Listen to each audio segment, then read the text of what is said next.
নমস্কার, আমি সুজাতা। আমার রান্নাঘরে সবাইকে স্বাগত। আমি আজকে একটা নতুন রেসিপি করে দেখাবো।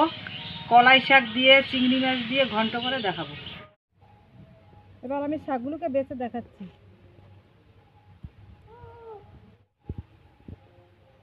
এটুকু এটুকু নিয়ে নেবো আমি নরমগুলো।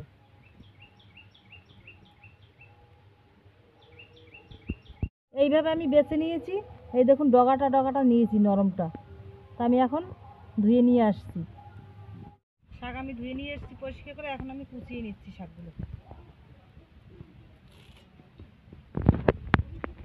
খুব ধীরে ধীরে করে কুচোতে হবে। এই দেখুন এইভাবে আমি কুচিয়ে নিচ্ছি সবগুলো।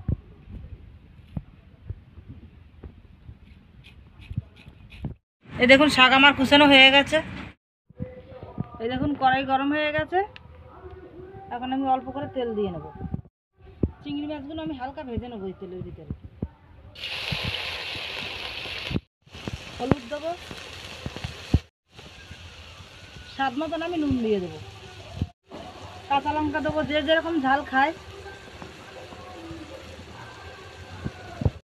আমি নাড়াচাড়া দিয়ে দিচ্ছি।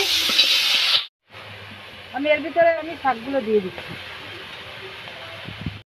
আমি হালকা করে নাড়াচাড়া দিয়ে আমি জল দিয়ে দেবো। এখন আমি জল দিয়ে দেবো। এখন এই দেখুন এতটা জল দিয়েছি, আমি মাখা মাখা জল দিয়ে নিয়েছি। এই দেখুন আমার সিদ্ধ হয়ে গেছে। এখন আমি নামিয়ে দিচ্ছি। গরম হয়ে গেছে, এখন আমি তেল দিয়ে দিচ্ছি।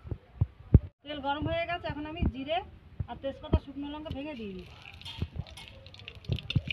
এই দেখুন লাল করে ভাজা হয়ে গেছে। এখন আমি ঢেলে দিচ্ছি। ধনে পাতা কুচি উপর দিয়ে দিচ্ছি। আতপ চালের গুঁড়ো দিয়ে দিচ্ছি।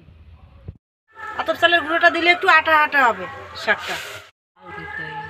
এই দেখুন হয়ে গেছে, এখন আমি নামিয়ে দিচ্ছি। চিংড়ি মাছ দিয়ে কলাই শাকের ঘন্ট আমার রেডি। তা দেখুন কীরকম লাগছে দেখতে। আর এই শাকটা খুব ভালো লাগে খেতে। তা ভিডিওটা দেখে যদি ভালো লাগে লাইক, কমেন্ট, শেয়ার, সাবস্ক্রাইব করে দিন।